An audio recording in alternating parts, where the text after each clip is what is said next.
Nous voilà au festival Son et Images de l'année 2017. Il est très tôt le matin, c'est la première journée d'ouverture du salon. Donc il y a quasiment personne parce qu'on est avec nos badges, donc nous on a pu rentrer un petit peu avant. Donc là un premier stand qui présente malheureusement statique de très belles électroniques. Donc des électroniques dédiées au tube HIT entre autres. Là le stand Samsung, donc fermé, donc pas mal de télévisions QLED encore éteintes et les premières platines vinyles de chez Project, un stand vinyle juste à côté du restaurant du Novotel. Là nous sommes toujours sur ce premier étage avec un autre stand Project, des câbles Supra qu'on pouvait et du câble Wireworld, le stand Amison avec Paradigm. Et ici une première salle qui a commencé à faire chauffer les électroniques très tôt, donc Vienne Acoustique. Alors toujours une vue du salon, les salles sont toujours fermées, donc on vient passer devant Jean-Marie Reynaud, Magnat, d'autres marques IFI que nous verrons un peu plus tard et de toute façon dans notre dossier. Là, le coin Panasonic Technics, donc on va aller voir un petit peu ce qui s'y passe. Les salles sont confirmées, donc on ne pourra pas tout voir. Donc évidemment Panasonic, pas mal de télévisions, parce que c'est quand même leur credo.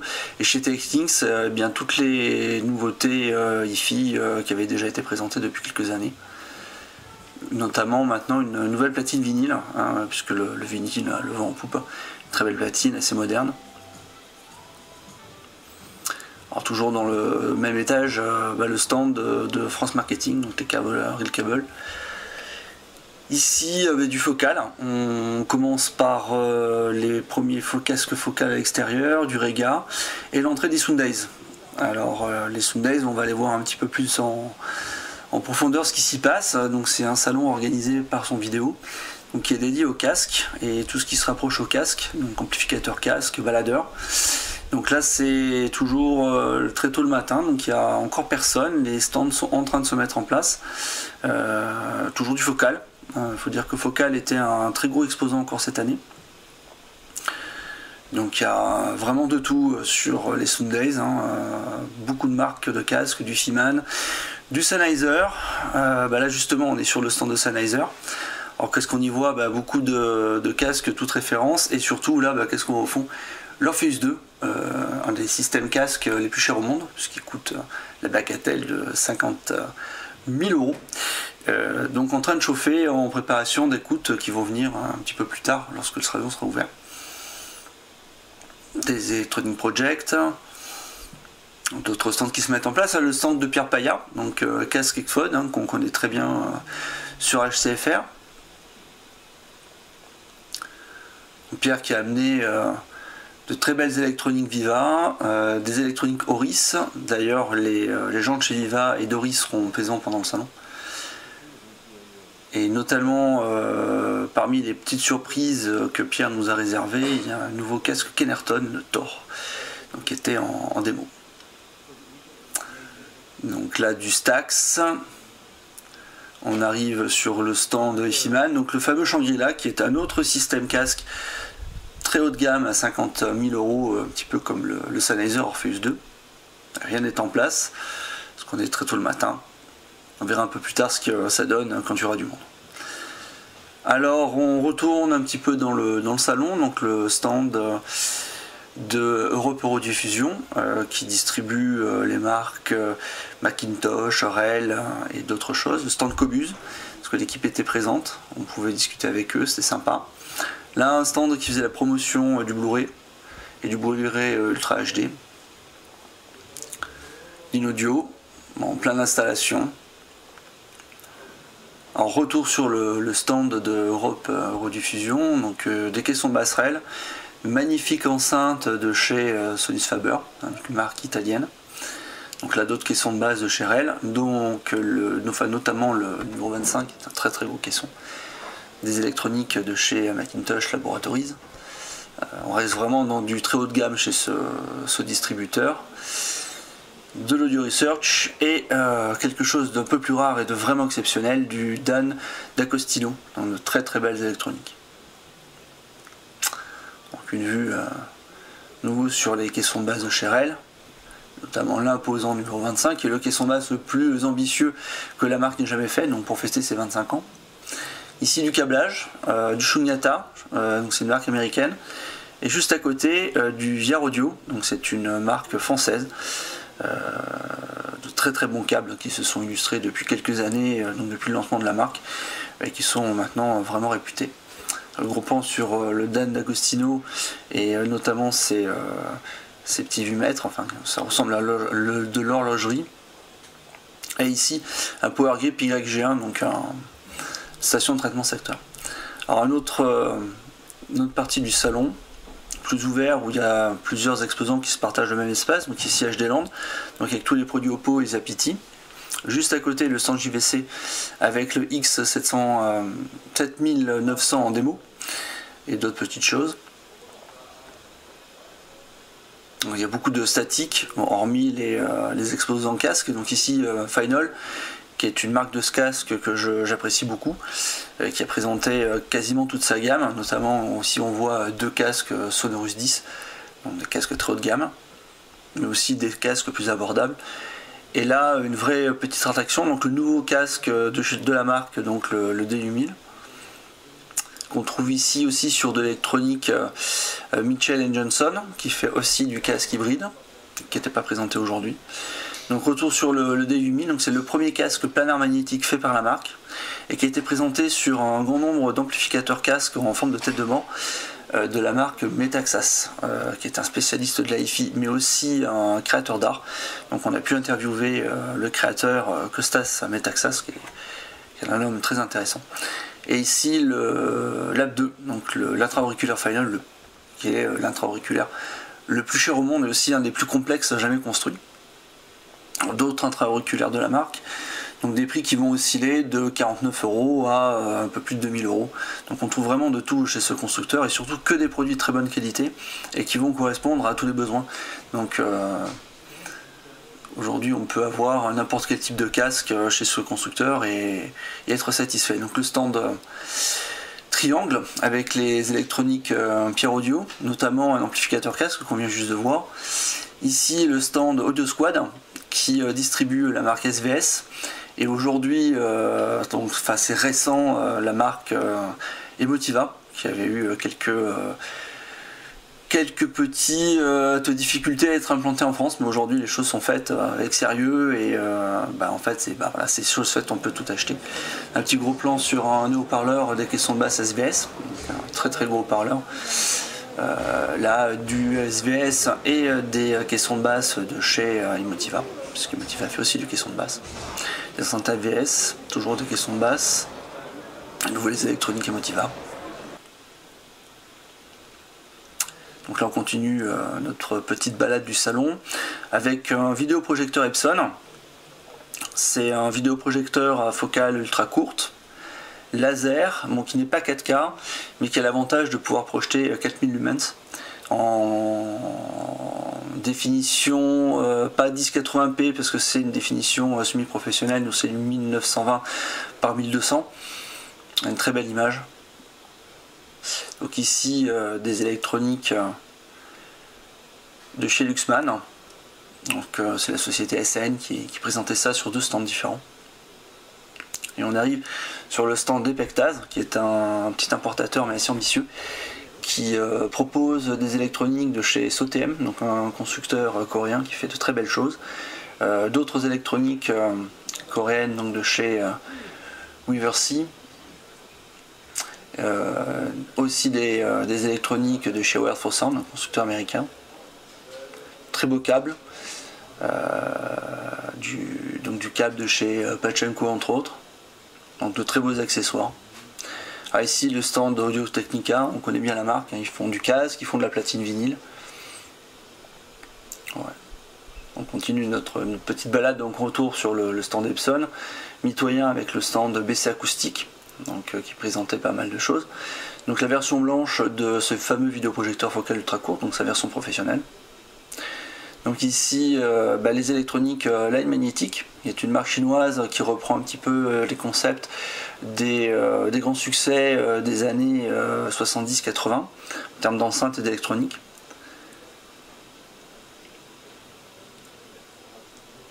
BC Acoustique aujourd'hui distribue les câbles Luna Câbles, qui sont des câbles canadiens, et ils sont de très bons câbles. Donc ici les électroniques BC qu'on connaît, donc des électroniques très performantes et abordables.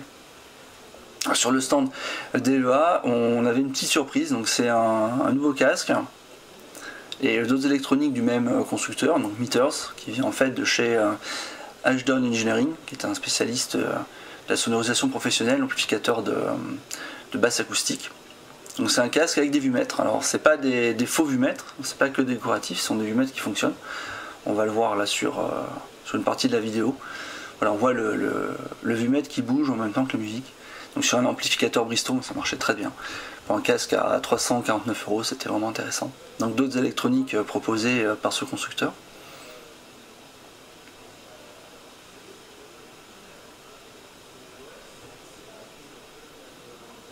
Donc je n'ai pas pu résister de filmer à nouveau les vumètres de ce câble, de ce casque, le OV1.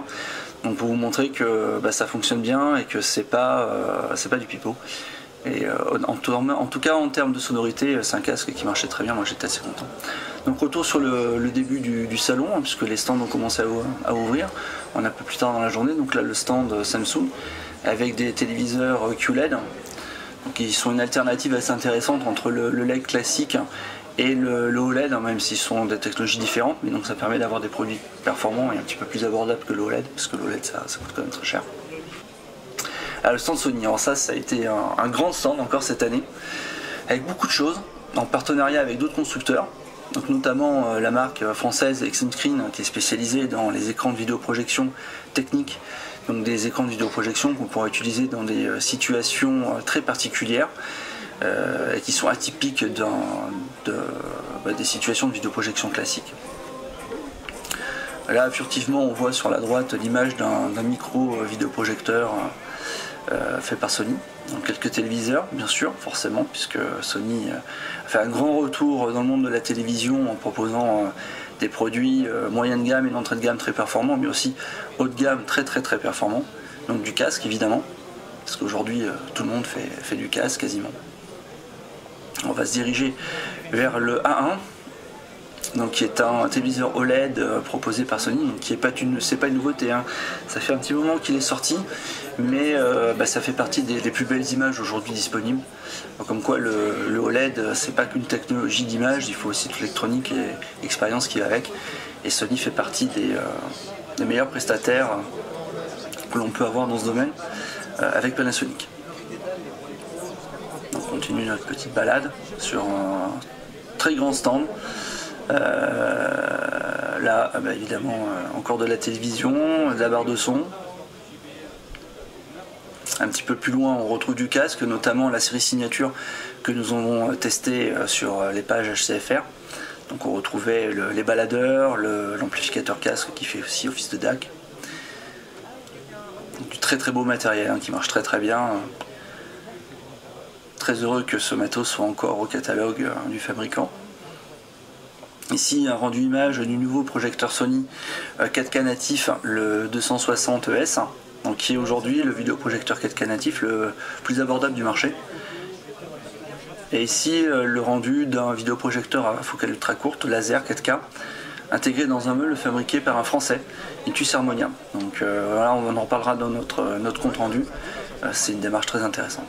Alors on se dirige vers la salle cinéma, dans laquelle le nouveau vidéoprojecteur laser Sony, le 760ES, était en démo, en partenariat avec XMScreen pour les écrans et Waterfall pour les enceintes. Donc on voit des petites enceintes Waterfall en surround, et tout un système aussi derrière l'écran qui était un écran transsonore. Donc c'était déjà une très belle démo. Un petit peu comme l'année dernière.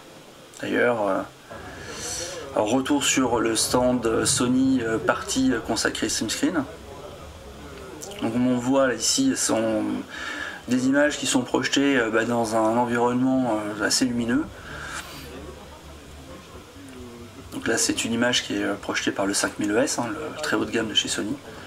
Donc du laser 4K aussi, qui est sorti il y a à peu près 2 ans.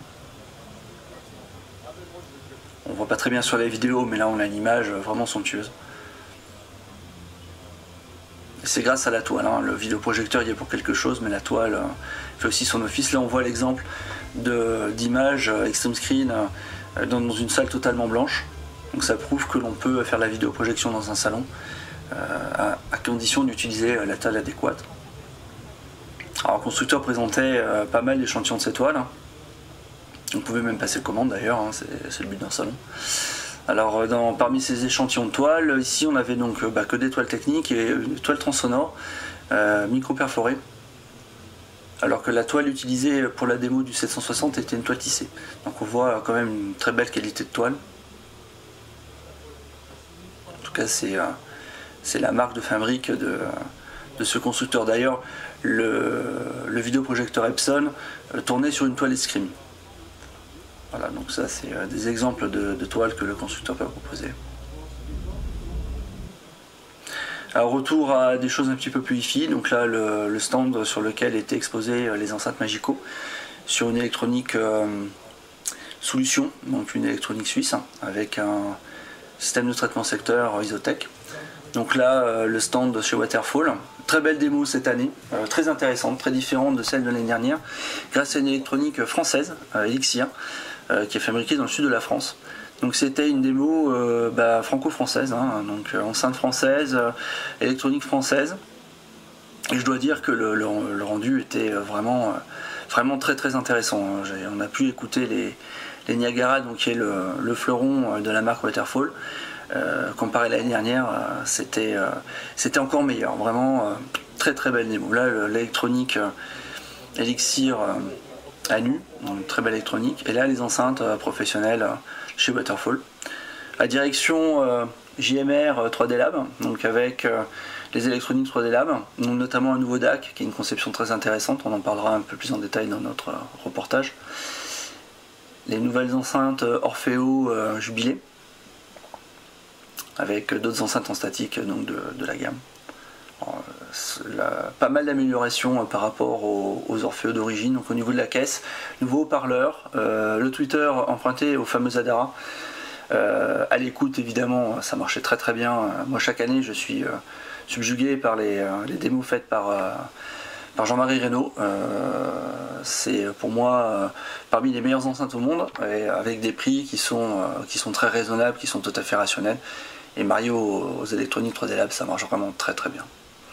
Alors retour sur le stand Panasonic, là, puisqu'on a pu rentrer dessus, les choses ayant commencé, les stands ont été enfin ouverts. Donc beaucoup de télévision évidemment, un petit peu d'électronique d'appoint, donc pour faire de la petite sonorisation chez soi. De très belles images bien sûr, même sur des télé LED classiques. Et là derrière, caché, un écran LED Panasonic nouvelle génération qui a la capacité d'afficher des pics lumineux à 1000 nits.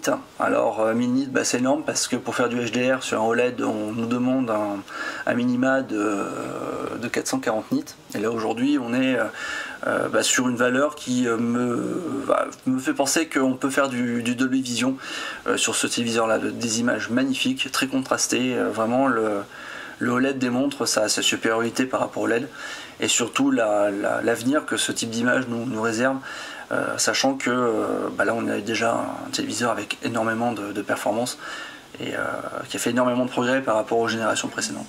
Là le stand BW avec beaucoup de références présentées, malheureusement en statique, c'est un peu dommage. Mais bon on le comprend parce que le groupe a énormément de produits entre BW, entre Rotel, là c'est l'équipe de chez BW qui est en train de se préparer à accueillir les visiteurs. Donc là la série 600 avec du Rotel.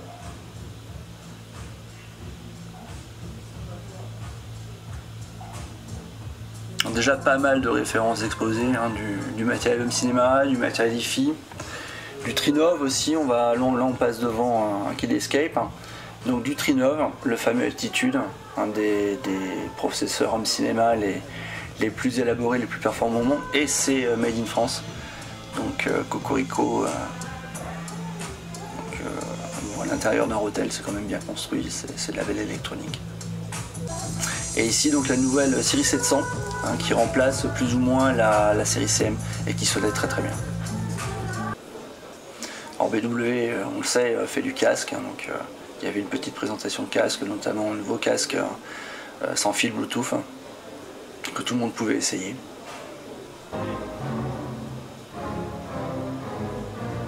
De très beaux casques, de très beaux produits, surtout fait pour le nomade. Hein.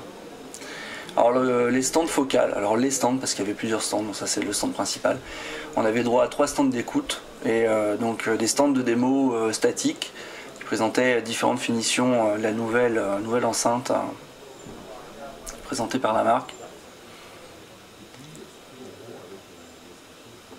Et là, juste là, oui, un stand dédié au casque.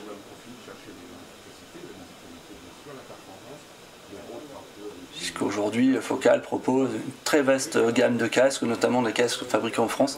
Donc ici, on pouvait écouter l'Utopia et le Lear qui étaient sortis l'année dernière, mais aussi le Clear, qui est le nouveau casque de cette année, qui se situe entre les deux premiers casques, mais à un prix quand même très attractif de 1500 €. Alors, retour au Sound Days, là avec un peu plus de monde, hein, puisque ça y est, la journée est bien avancée, donc le salon est ouvert, les visiteurs sont là, donc ce qui est vraiment génial avec les Sound Days, c'est que tout le monde est là pour écouter de la musique.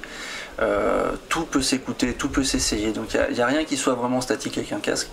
Donc que ça soit de l'AKG, que ça soit du Meze, que ça soit du Beyer Dynamic, que ça soit Ifiman, enfin toutes les marques qui étaient présentées, on pouvait évidemment tout écouter.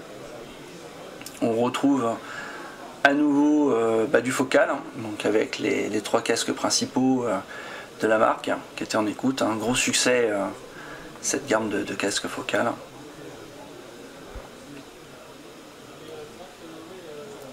Donc il y avait vraiment de tout et une grande assiduité de visiteurs. Les Sound Days, ça a toujours beaucoup de succès.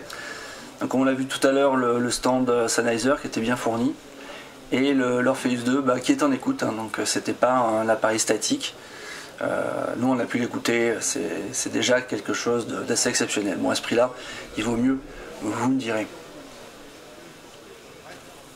Donc on retrouve les mêmes stands que tout à l'heure, mais avec un petit peu plus de monde. Et plus de produits forcément, puisque les festivités battent leur plein. C'est une heure un peu creuse, hein. On voit Pierre, notre ami Pierre de Casque Ekphone, qui est en train de se restaurer. Donc il y a du monde, mais pas tant que ça, parce que c'est entre midi et 2, donc les gens ont fait des pauses. Bonjour Pierre. Donc, le stand Stax, hein, un petit peu plus fréquenté, avec aussi de l'Odez en écoute et du GPS Lab Abyss. Le stand Ifiman en écoute, donc tout est en place. Très belle démo d'ailleurs. Et il faut dire que le stand Sound Days ne désemplissait pas, hein, ça rentre, ça sort, mais voilà. J'espère que cette petite vidéo introductive vous a plu. Vous inquiétez pas, il y aura d'autres vidéos un petit peu plus précises sur certains points clés de ce salon. Donc notamment des interviews, des écoutes aussi de certains matériels qui nous ont marqués. Et surtout un reportage écrit avec plein de photos qui vous permettront de revivre un petit peu cet événement qui est quand même un événement important en France.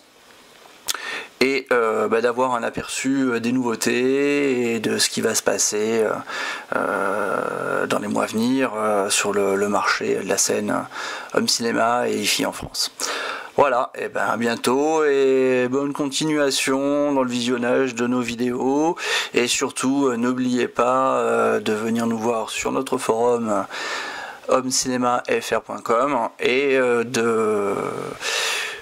d'adhérer à l'association parce que c'est ça qui nous permet de continuer à mettre en place des beaux projets comme celui-ci. À bientôt.